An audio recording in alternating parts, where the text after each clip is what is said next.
Good afternoon, everyone. My name is Aditya.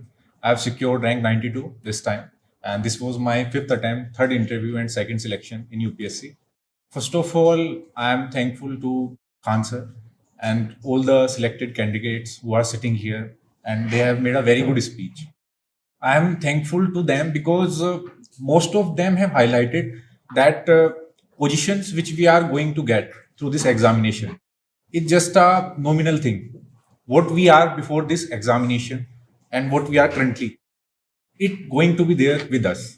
We need to remember this thing that end of the day we are civil servants who are here to serve the country, to serve the people. I am very grateful to hear these things, especially through poem, as one of our friend has told us that अक्षरों के साथ अपने आप को नहीं जोड़ना है. It's a just temporary thing. And secondly, for me, it's a little bit long journey as I started in 2015 when I was in Bangalore working with IBM. And during these 5 years, I have learned few things with respect to this exam, which I want to share with people who are watching this video so that their journey could be a little bit smaller. Instead of spending 5 years, 4 years, 6 years, they can go through this examination in 1 year or second year. And few of us have already proven that, like Satyam, he got selected in his first attempt. So it shows that there is something which, if we are able to recognize initially, we can make through this examination in 1 year or 2 years. And for that, first thing I have observed is that first thing which is very important is understanding the nature of this examination. What UPSC is looking from the candidates, both at 3 stages: preliminary examinations, mains examination, as well as interview. And second understanding is why we want to be a civil servant. After understanding, second thing is we need to identify resources for examination from where we have to study, whether it is about GS papers, optional, or any other things. And third comes is personalize those resources in your own strategy. Because sometimes we blindly follow some topper's strategy, like I did in 2016, and that took 2 years for me to clear preliminary examination.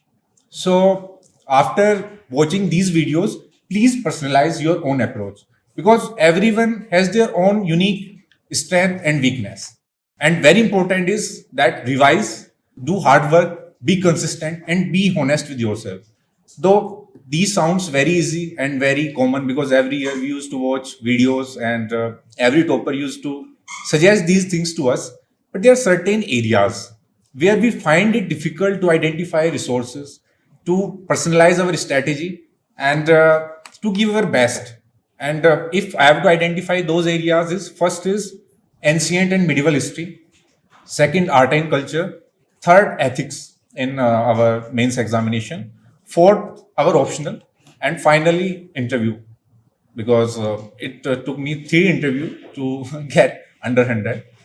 For apart from ancient history, medieval history, art and culture, we have other candidates, selected candidates sitting here who performed very well and who have proved their excellence. So they are going to share with you their strategy, how you have to tackle them.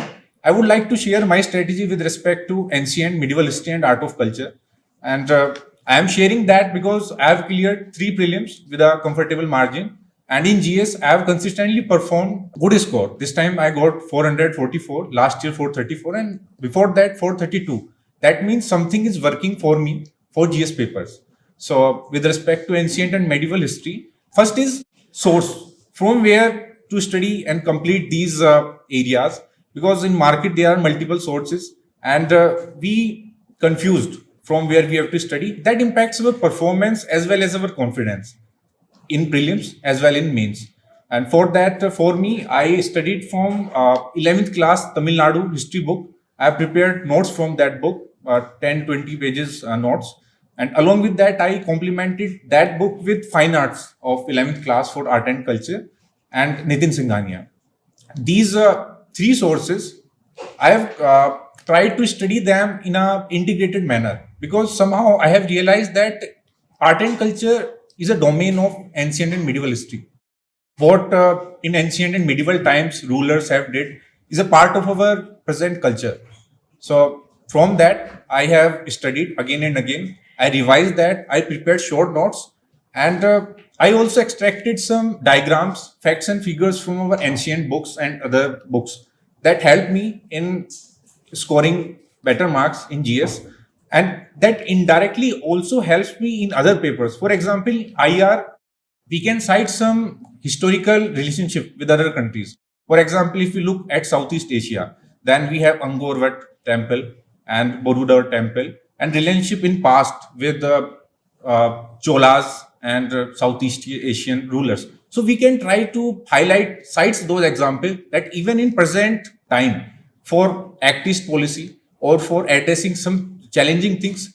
For example, with Sri Lanka, we have some ups and downs in relationship, but we have a history that from Rameshwaram we can have some trains or some travel program to promote relationship with each other. So basically, I want to say that ancient medieval history are not playing very important role in GS one paper and prelims, but they are also plays a very important role in other papers as well in essay. So from these sources, it will be helpful for candidates. And apart from that, I just want to say that be confident, be positive throughout this process, because it may take some time for you to clear this examination. But if you are consistent, confident, you will definitely go through it. Thank you.